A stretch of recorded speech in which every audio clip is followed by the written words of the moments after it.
আমাদের দলের মোট সদস্য হলো 7 জনা, যথা গৌতম দত্ত, সুমিতা রায়, কেশব দত্ত রায়, গোপা দত্ত রায়, রীতা শর্মা, তুষার শর্মা ও আমি। যাবার দিন লোকাল ট্রেনের একটা গোলযোগ দেখা দিল। নৈহাটি থেকে রানাঘাট পর্যন্ত তৃতীয় লাইন তৈরির কাজ চলছে, ফলে অনেক ট্রেন বাতিল হয়েছে।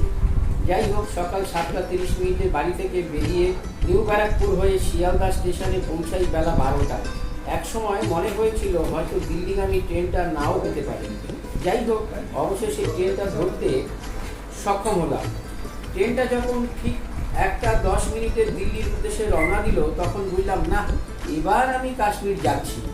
মনের মধ্যে এক ভীষণ প্রশান্তি অনুভব করলাম। ট্রেনটা ধরতে পারবো কি পারবো না, এই চিন্তায় সঙ্গে কিছু দুপুরের খাওয়া নেওয়া হয়নি। যাই হোক, ট্রেনে যা পাওয়া যাবে সেটাই খেয়ে নেওয়া যাবে। ট্রেনের কামরা বেশ ফাঁকা এবং পরিষ্কার পরিচ্ছন্ন, এমনটা শেষ অবধি থাকলে হবে, কারণ পুরনো অনেক অভিজ্ঞতাই খুব তিক্ত। সামনের লোয়ার বার্থে এক ভদ্রমহিলাকে তুলে দিয়ে গেলেন তার মেয়ের জামাই, তার সঙ্গে দিব্যি বাংলায় কথা বলছিলেন। ট্রেনটা ছেড়ে বেশ কিছুটা এগোতেই উনি আমার সাথে হিন্দিতে কথা শুরু করলেন। আমি উত্তর সব বাংলাতেই দিতে থাকলাম। পরে জানতে পারলাম উনি দিল্লিতেই থাকেন। সামনের আর এক যুবক ভদ্রলোক, তার রিজার্ভেশন নেই, তিনি একটি চালু টিকিট কেটে উঠে পড়েছেন। টিটি এসে তাকে নামালেন না, একটা ফাইন নিলেন আর রিজার্ভেশন হলো না, কিন্তু স্লিপার ক্লাসে যাওয়ার বৈধতা হয়ে গেল। তিনিও আমার সাথে যেতেই আলাপ করলেন।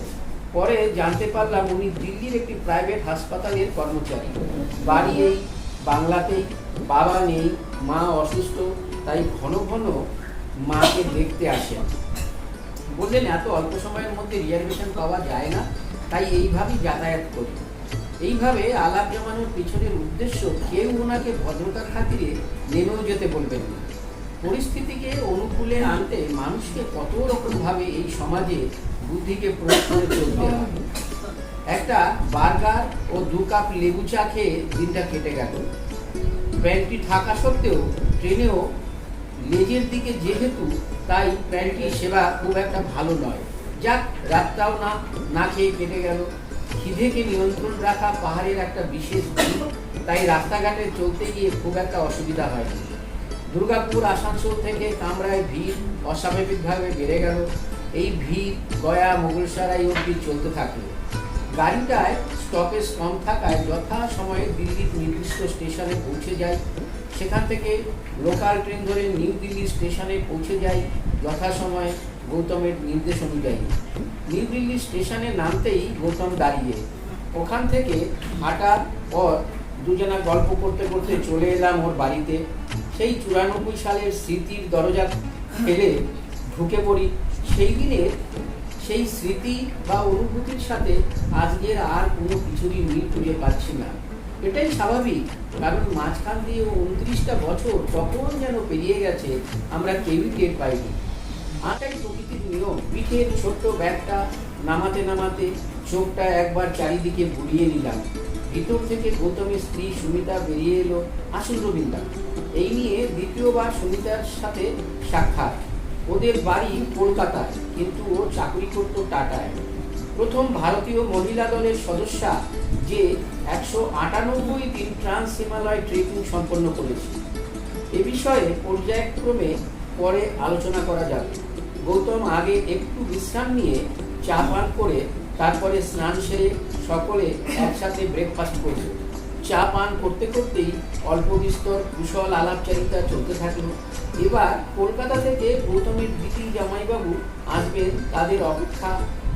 ওনারাও আমাদের সঙ্গে যুক্ত হয়ে কাশ্মীর ভ্রমণে অংশগ্রহণ করবে। আমাদের এই দলে মোট 8 জনা যাওয়ার কথা, কিন্তু শেষ মুহূর্তে জামশেদপুর থেকে যিনি আসবেন ঠিক ছিল, তিনি ডাক্তারের অনুমতি না পাওয়ায় দল থেকে নিজেকে সরিয়ে নিয়েছে। দিল্লি থেকে গৌতম ও ওর স্ত্রী ছাড়া গৌতমের দিদি রীতা শর্মা ও ভাগ্নে তুষার শর্মা যাবে। আমাদের দলে এখন মোট 7 জনা সদস্য। সকালের প্রাতঃরাশ সেরে আড্ডা চলছে, পুরনো দিনের নানা স্মৃতিচারণা। হঠাৎ দরজার বাইরে থেকে মহিলা কণ্ঠ, সুবল সুবল। গৌতম উঠে দাঁড়াতেই দরজা ঠেলে ভিতরে একটা মাঝারি ট্রলি অ্যাটাচি চলে এলো। বাইরে থেকে পুনরায় একই কণ্ঠ, তোর জামাইবাবু আসেনি বলেই তিনি আবার হাওয়ায় মিলিয়ে গেলেন। এটা আমার কলকাতার দিদি।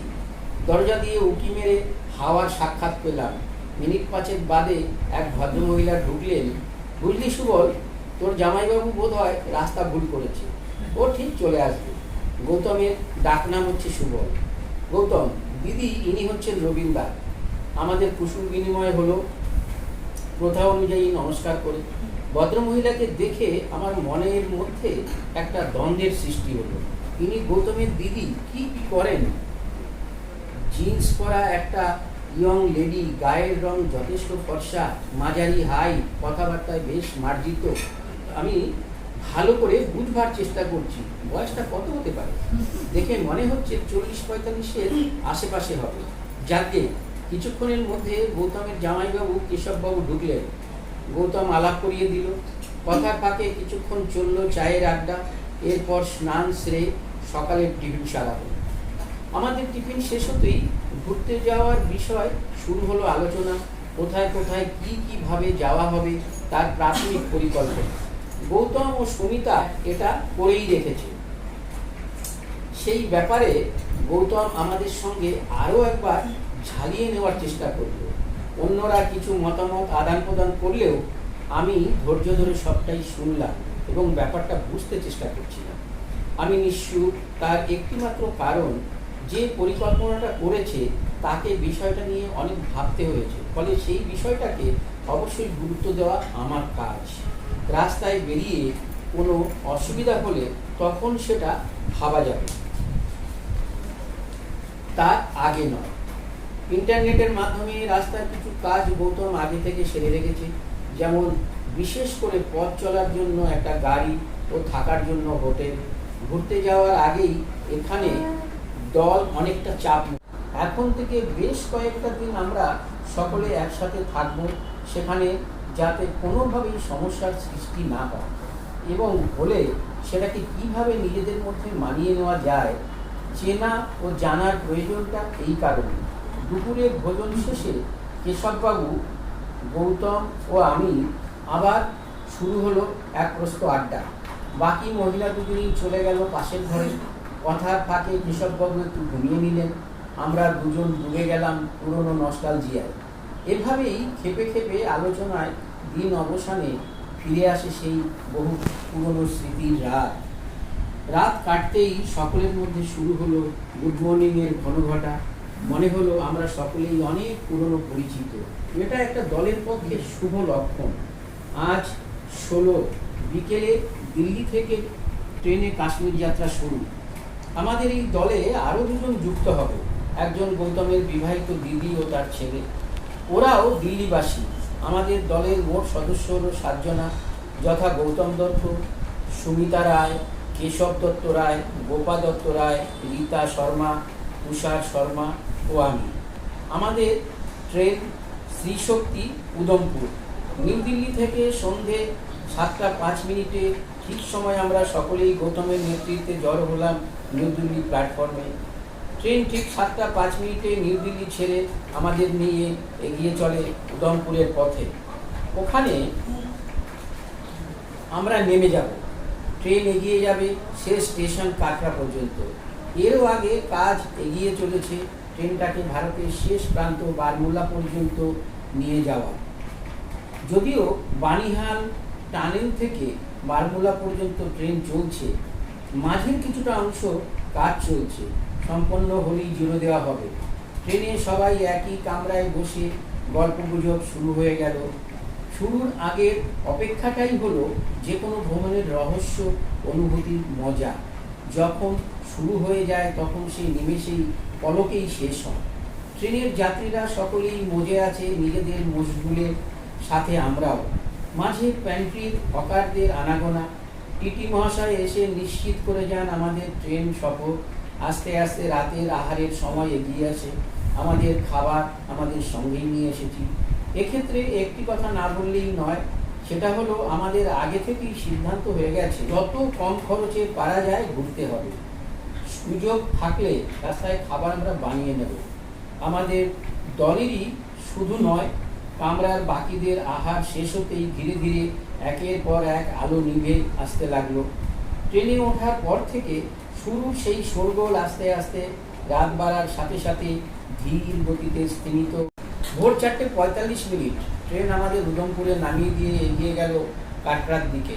প্ল্যাটফর্মের বাইরের দিকে শুরু হলো ঝিরঝির করে বৃষ্টি। কিছুক্ষণের মধ্যে থেমেও গেল। গৌতম আগে থেকেই একটা 10 আসনের গাড়ি ঠিক করে রেখেছিল। ওর ড্রাইভারকে ফোন করতেই কিছুক্ষণের মধ্যেই গাড়ি স্টেশনের বাইরে হাজির। সকলের লাগেজ গাড়ির ছাদে তুলে দিতেই ড্রাইভার পলিথিন শিট দিয়ে ভালো করে বেঁধে দিল, যাতে রাস্তায় বৃষ্টিতে না ভেজে। দিনের আলো সবে ডানা মেলতে শুরু করেছে। আমরা সকলে গাড়িতে বসতেই ড্রাইভার সুরিন্দারজি তার নিজেরই গাড়ির উইঙ্গার 13 সিটার নম্বর JK 14A 8672 নিয়ে এগিয়ে চলে শ্রীনগরের উদ্দেশ্যে। গাড়ি প্রথমে যাবে পাটনিটপ। বাইপাস ধরে গাড়ি এগিয়ে চলে সামনের দিকে। বিশেষ করে একটি জিনিস লক্ষণীয়, সেটা হলো রাস্তাঘাট পরিষ্কার পরিচ্ছন্ন এবং ঝাঁ চকচকে। গাড়িও তার গতি বাড়িয়ে চলেছে হু হু করে।